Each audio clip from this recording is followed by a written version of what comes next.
E no vídeo de hoje, deixa eu aqui me acomodar, eu queria falar com vocês. E aí, números, beleza? Eu tô em casa na área trazendo mais um conteúdo para vocês. E o vídeo de hoje, sinceridade, ou sinceramente, não é a introdução em que eu tanto pensava. Mas, primeiro, e aí, números, como é que vocês estão, devs? Tudo bem, tudo beleza? Eu tô em casa aqui trazendo mais um conteúdo sobre a rotina de um dev, de um programador, de um estudante de inteligência artificial, da programação, do Python, de ciência de dados, SQL e tudo mais desse universo. E parabéns para você que já se inscreveu, deixou aquela curtida, aquele gostei e deixou aquele comentário maroto, aquele salve a todos. E para começar, queria falar um pouco de a rotina de um dev aprender, na verdade, de um iniciante real. Para aqueles que querem saber muito, às vezes a gente fica em um caos internamente e fica com a sensação também de esperança. Então mostra medo, curiosidade, frustração, talvez, e tudo isso. Mas sempre tem saídas. No vídeo anterior, vamos ficar só olhando para a câmera agora. No vídeo anterior, eu mostrei para vocês, na verdade, eu falei, basicamente eu não fiz mais nenhum vídeo prático, correto? Mas vou deixar o suspense no ar que dá para sair aí uma série que eu vou fazer com mais um tempinho aí sobre alguns projetos, não só práticos, mas projetos que eu quero que vocês que estão aqui no canal, que vêm visitar, que estão se inscrevendo, que estão deixando o like, que estão comentando, vocês que estão interagindo com esse canal no Médio e esperando também o que, além da trajetória, sucesso, dicas, alguns, não vou dizer conselhos, mas uma visão totalmente diferente que enriquece você. Tudo que eu trago é de acordo também com a honestidade e com a realidade que eu vivo. O que eu ouço de especialistas também, o que eu leio, o que eu encontro com a tecnologia, sempre pisamos além em passos a qual um pouco mais cauteloso, porque também já fui muito, vamos dizer, muito emocionado em muitas coisas. Tive muita emoção, aquela euforia, aquela ansiedade junto, e muitas das vezes a gente não acha com uma lógica. A nossa lógica é uma esperança, muitas das vezes não infundada em fatos, entendeu? Mas sim em expectativas. O mercado, vamos dizer, internacional, estão com juros baixos. Ou seja, bom para novos empreendimentos, investimentos e para desenvolvedores. Pelo que eu sei, e pelo que eu vi, muitos profissionais com 30 anos de mercado e sempre se atualizando, falam sobre a questão dessa bolha, que se tornou a programação. E mesmo que a programação não tenha mais o glamour, a glória de uns tempos atrás dessa bolha e etc., mas se você notar, ela ainda continua, não com seus salários tão abaixos como antes, em alguns setores, é claro. Alguns setores podem ter diminuído, mas não tanto. Até porque, assim como é um pensamento meu, isso daqui, muitas coisas que eu vou falar, eu vou sempre enfatizar quando é um pensamento meu, da minha mente, assim, não sei se é uma perspectiva, ou tipo uma previsão de futuro, mais ou menos, mas por andar da carruagem, eu sempre tive essa, vamos dizer, intuição que os programadores, uma frase minha que eu sempre falo que os programadores, na verdade, são os novos banqueiros, né? Mas é o seguinte, que, cara, eu acho que não tem uma profissão ou meio mais meritocrático do que a tecnologia, ou democrático. É algo assim que você tem que estudar muito, fazer por onde, criar portfólio, ter a mentalidade de um empregado, de um empregador, de um empreendedor, de um dono do negócio, de alguém que está trabalhando para aquele negócio, sempre para somar, entendeu? Sempre para trazer resultados, solucionar problemas. E é uma fase muito interessante, porque, quer ou não, você se torna praticamente um intelectual também. Correto? É claro, sendo intelectual, dependendo especificamente do que você se torna, filosofia, né? Filosofia. Desculpa aí pela minha falta de dicção nesse momento. Mas deixando isso um pouco de lado para esse lado e voltando para tecnologia, carreira e o que o iniciante sofre muitas das vezes, que é essa ansiedade e a busca constante por quero fazer um dinheiro, certo? Mas eu quero trazer para vocês nesse vídeo é uma alegria a qual há muito tempo eu me distanciei de mim mesmo. O que é encontrar alegria em si mesmo, em viver, em ser grato, em transbordar. Eu acho que é isso que estava faltando muito em mim. Transbordar. Sempre fui uma pessoa que consegue estar ali vamos dizer, numa inteligência emocional tranquila. E aí, vem. A questão é o seguinte, eu estou analisando o mercado, pelo visto, estagiário e júnior realmente está com um peso enorme. É mais fácil você entrar hoje em dia com um estagiário com nível praticamente de um júnior, porque eu acho que é uma barreira de entrada muito curta para outros, né? Para as empresas, etc., do que apenas um júnior. Eu não vou dizer muito bem, mas olhando, eu vou olhar agora para mim e analisar a situação que eu estou, que fica muito mais fácil. Cara, eu não encontro na verdade ninguém com a mesma faculdade do que a minha, por enquanto, assim, não conversei com ninguém. Também não sei qual dessa faculdade conseguiram um estágio. Mas olhando algumas vagas, eu acho que, cara, se você for entrar no curso tecnólogo, já vai começar a aprender nesses 6 meses. Assim, não é só um conselho, é um fato real. Porque a maioria das empresas querem 1 ano ou 2 para estágio. E eu tenho 1 ano e meio, praticamente isso. Só que, quando eles pedem, é no final de por exemplo, no final do semestre de 2027, ou no segundo semestre. Pô, que facada. E uma ideia que surgiu é pesquisar também sobre algumas empresas ou startups que estão sendo investidas, que conseguem contratar um estagiário, etc., por uma observação bem rotulada com experiência, que é o fato de você ter que lidar com muitas coisas desse estágio e acaba você florescendo, crescendo cada vez mais. Esse é o segundo pensamento. O terceiro tem a ver com a faculdade em questão da atividades extensionistas, que mais uma vez, não sei se eu estou apenas tendo ansiedade ou colocando um problema à toa mais na minha cabeça, mas me preocupo muito com esses projetos, é um pouco meio complicado, porque não depende só de mim, vai depender também de terceiros. E essa parte, se fosse para mim, eu já tinha feito muitos deles, e é claro que eu vou encontrar. Eu disse ainda que eu ia documentar. Cara, eu não achei que essa parte ia ser uma parte muito, vamos dizer, ia pesar muito. Mas é que eu posso dar o conselho que às vezes muitos das vagas de estágios pediu o segundo semestre, certo? Hoje, além do inglês, cara, o inglês está apertando muito no inglês. E eu tenho que, de fato, assumir um compromisso comigo mesmo de estudar mais o inglês. Eu pego todos os dias, mas não é um estudo assim, tipo, não, é coisa de 10, 15 minutos para não perder o costume. E apenas eu estou treinando um pouco mais a escuta, etc. E tal, para se acostumando, entrando, se adequando mais na vibe. Na vibe, quer dizer, na imersão. Imagine, não tem muito o que eu falar além de fazer esses gestos com a mão.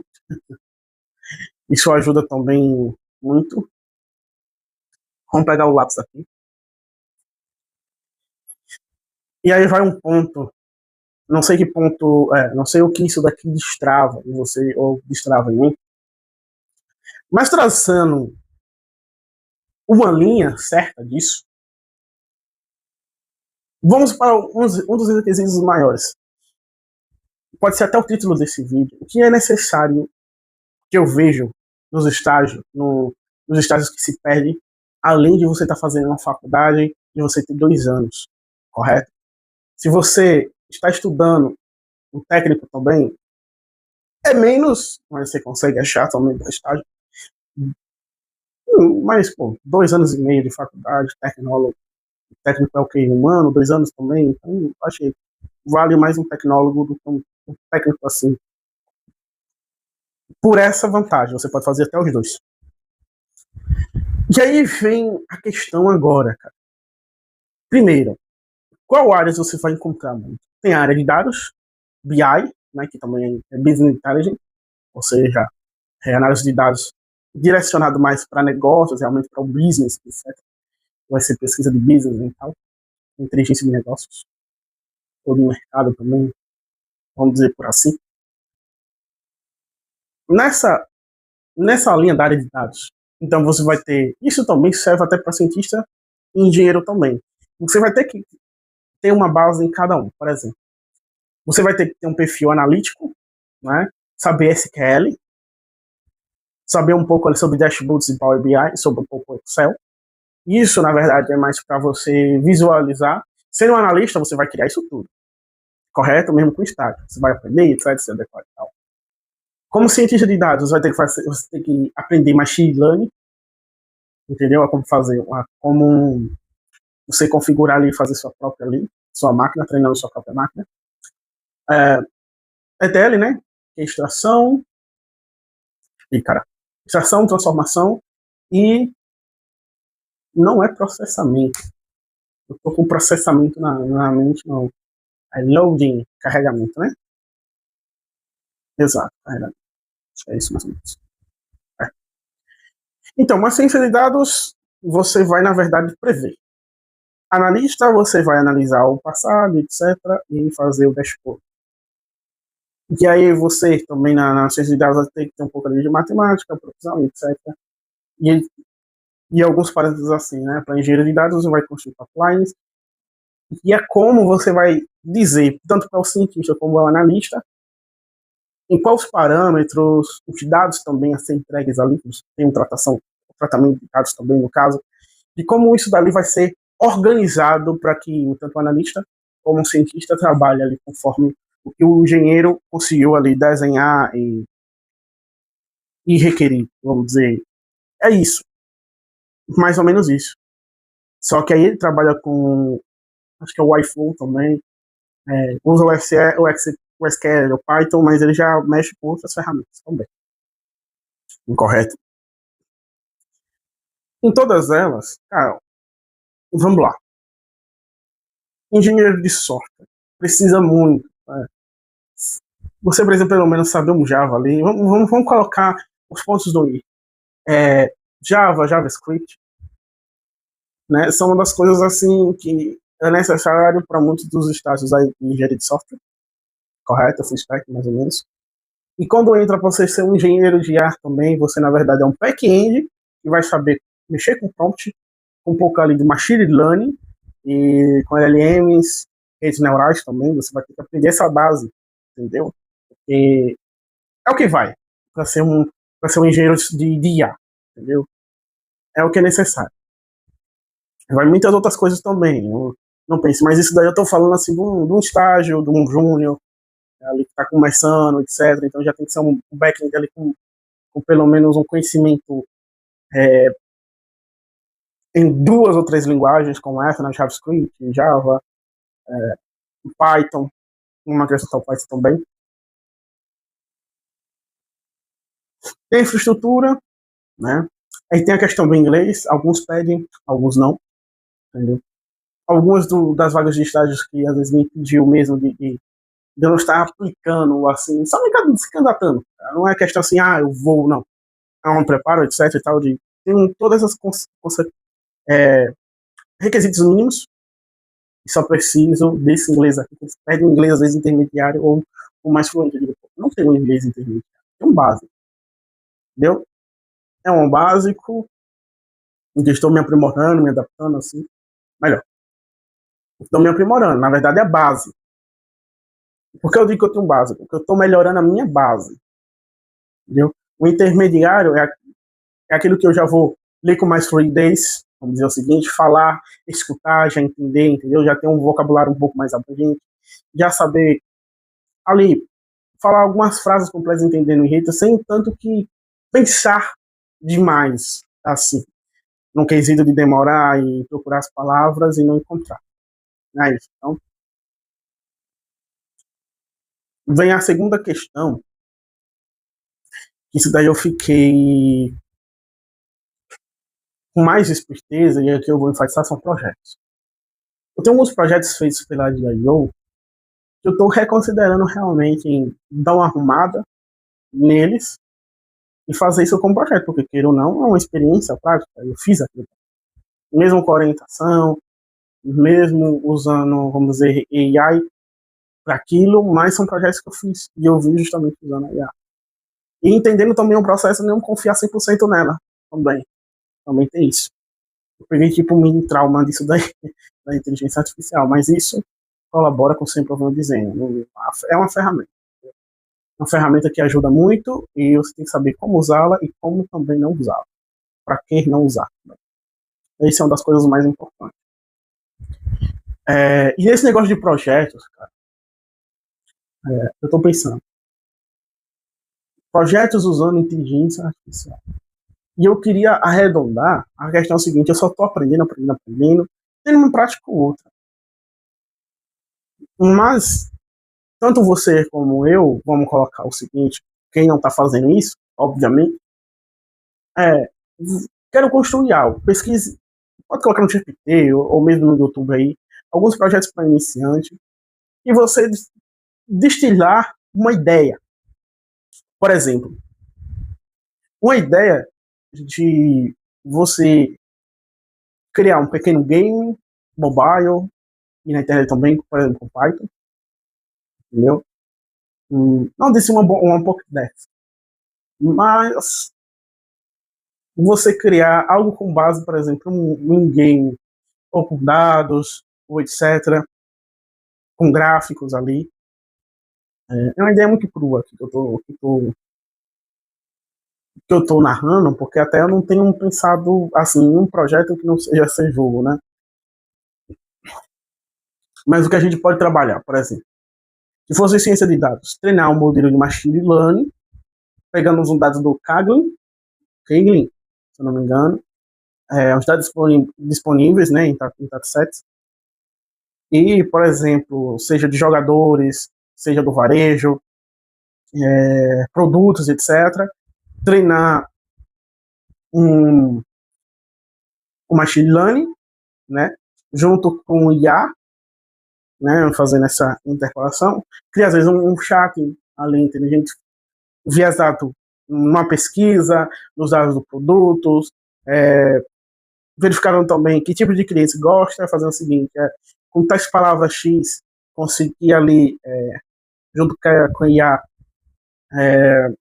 selecionar alguns produtos ali, talvez você goste desse produto, com algumas palavras, algumas perguntas, e já tem uma lista ali mais ou menos do que você gosta ou não.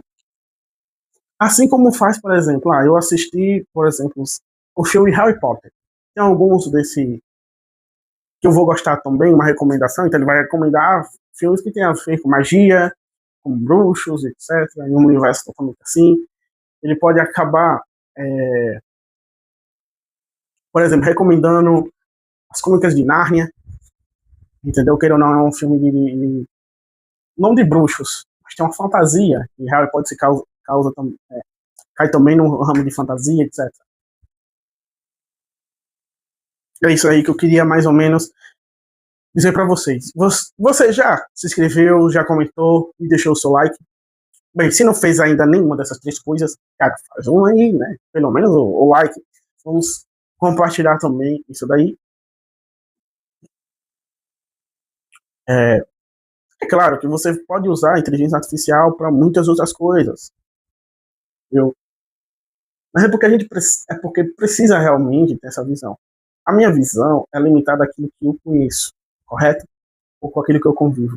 Se fosse por fazer, por exemplo, usando, eu poderia criar, por exemplo, usando visão computacional, ou nem precisava chegar tanto isso, fazer um site para criar uma história no estilo de anime, por exemplo, uma animação, é, ou vou melhorar usando um back-end, um front-end ali, né, usando Python, JavaScript também, utilizando inteligência artificial para criar igual aquele, acho que é Dev André, que fez nos Dias dos Namorados um micro SaaS. E simpatizando com essa ideia de criar um micro SaaS, e pegando uma inspiração nesse estilo, não vou falar de namorados, mas tipo, você postando nos stories do Instagram algo animado no estilo de anime, por exemplo, para quem é do mundo geek, né? Ou uma canção, uma frase, igual você se inspira em outra pessoa para um aniversário, por exemplo, o seu brother, o seu colega ali e tal, e você vai mandar uma mensagem ali, por exemplo, tipo, personalizado. E aí você vai ver o valor, os custos, etc. Mas é algo prático. Que outra coisa? Pode ser até um pequeno um micro e-commerce, por exemplo. Você desenvolver isso.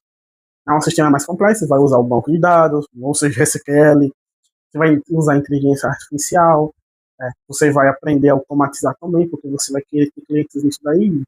Para não gastar tanto, você vai tentar fazer orgânico, entendeu? Então são projetos assim. Se fosse um jogo, por exemplo, você fazia um jogo, por exemplo, tipo é, o Super Mario, ou outros assim que sobem. Por exemplo, é, o povo também, na hora que ele sobe aquelas escadas chegando até o céu, por exemplo, né, um jogo de arcade também. Curto com algumas pequenas fases, etc. ali, você consegue montar ali uma coisa assim, entendeu? Junto com Tolkien, etc.